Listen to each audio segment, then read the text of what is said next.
guys. Nasilaw-silaw ang init. Hindi na tayo.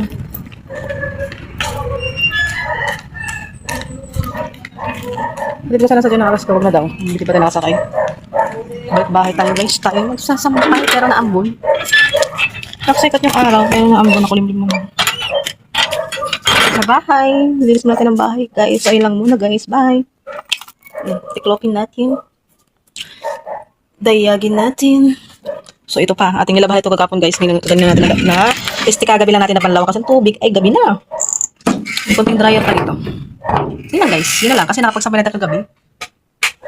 Nabalaban mo tayo guys. Ito ating laban kahapon, ating washing. Gabi na tayo nakapagbanlaw kasi ang tubig mahirap.